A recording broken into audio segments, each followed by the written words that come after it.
सेना भर्ती प्रशिक्षण के नाम पर अवैध रूप से संचालित भारतीय पुलिस प्रोटेक्शन फोर्स सेंटर के संचालक अरविंद पांड्या के कारनामे हर दिन नए रूप में सामने आ रहे हैं।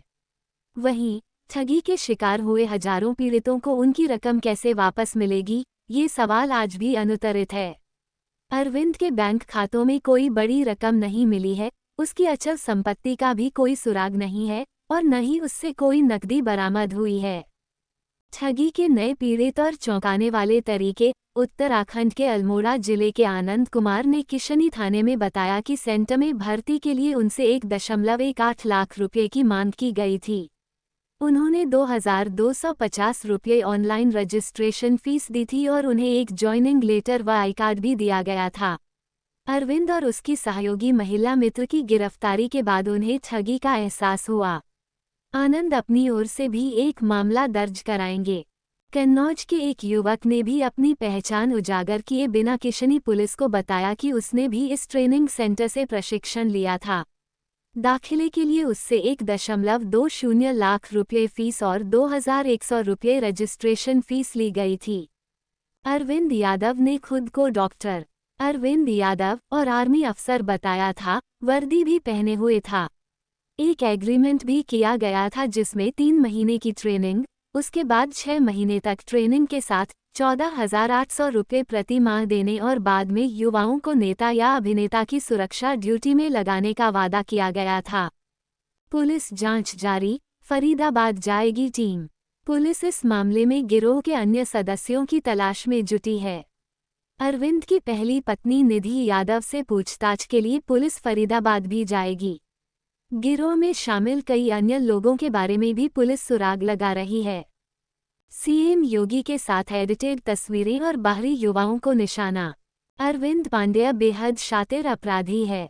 वह अपना रुतबा दिखाने के लिए फोटो एडिट कर सोशल मीडिया पर शेयर करता था।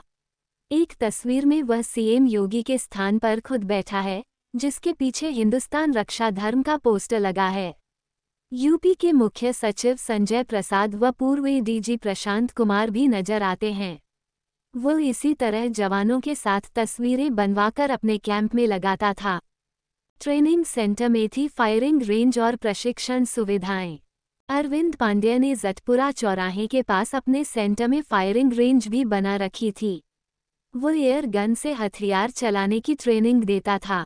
इसके अलावा उसने लॉन्ग जंप, हाई जंप, दौड़, जिम और रस्सी चढ़ने के प्रशिक्षण के लिए भी व्यवस्था कर रखी थी। स्थानीय युवाओं को नहीं देता था दाखिला। एसपी सिटी अरुण कुमार सिंह ने बताया कि अरविंद पांड्या स्थानीय युवाओं को कभी अपने सेंटर में दाखिला नहीं देता था, क्योंकि उसे डर था कि ठगी का पता लगने पर वे मारपीट कर सकते हैं।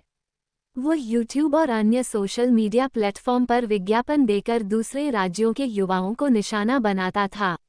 सेंटर विजिट के नाम पर वह 2,150 रुपये फीस लेता था। भर्ती सेंटर को सरकार की सहयोगी संस्था बताता था अरविंद पांडे।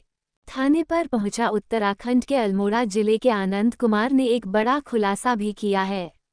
उसने बताया कि अरविंद पांड्या युवाओं को सेंटर में भर्ती कराने के लिए अपने सेंटर को सेमी गवर्नमेंट संस्था बताता था, जिससे युवा उसके झांसे में आ जाते थे। उसके पास रुपये जमा करने के लिए अरविंद पांड्या के अलावा उसकी सहयोगी सुमित्रा के मैसेज व फोन आते थे।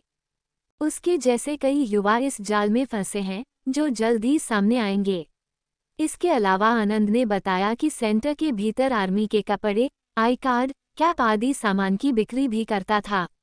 कैंटीन संचालित कर रखी थी, जिसमें ये सामान मिलता था। इनकी कीमत बहुत अधिक थी। अरविंद पांड्या ने नियम बना रखा था कि आर्मी की वर्दी पहनकर ही युवा प्रशिक्षण लेंगे। सादा कपड़ों में कोई भी प्रशिक्षण नहीं ले सकता था।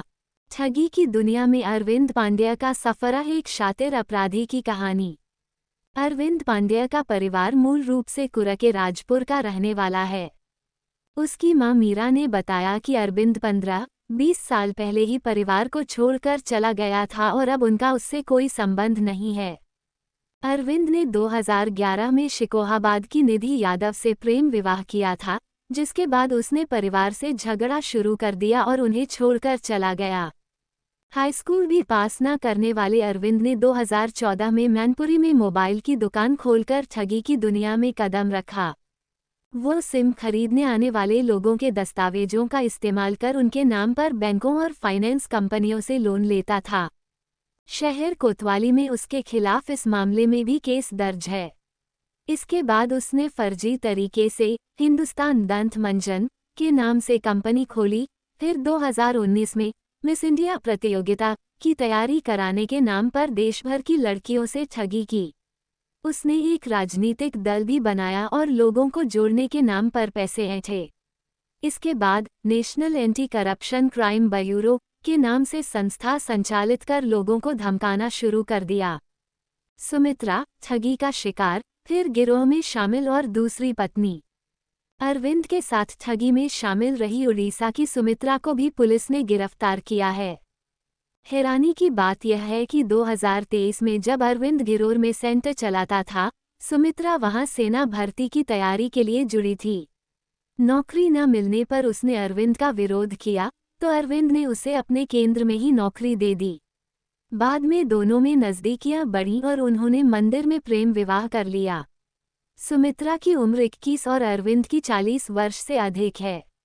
अरविंद ने सुमित्रा की चचेरी बहन को भी एयर होस्टेस की तैयारी कराने का लालच दिया। आगरा का सुमित और मुकेश उर्फ रामपाल भी पुलिस के रडार पर। पुलिस को अरविंद से पूछताछ और उसके दस्तावेजों से पता चला है कि उसने आगरा के संजय प्लेस में भी एक कार्यालय खोल रखा था।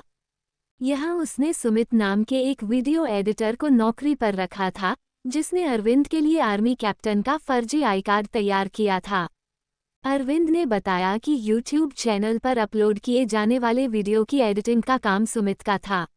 एडिटिंग सेंटर संजय प्लेस के प्रतीक टावर में शॉप नंबर 502 में संचालित था। हालांकि पुलिस को वहां कोई सेंटर नहीं मिला। पुलिस का मानना है कि अरविंद ने गुमराह करने की कोशिश की है। अरविंद ने 2024 में किशनी के जटपुरा चौराहे पर 1 लाख रुपये मासिक किराए पर 12 बीघा जमीन ली थी, जिसे किशनी के ही डीड राइटर मुकेश उर्फ रामपाल ने दिलाया था। पुलिस मुकेश उर्फ रामपाल की भी तलाश कर रही है।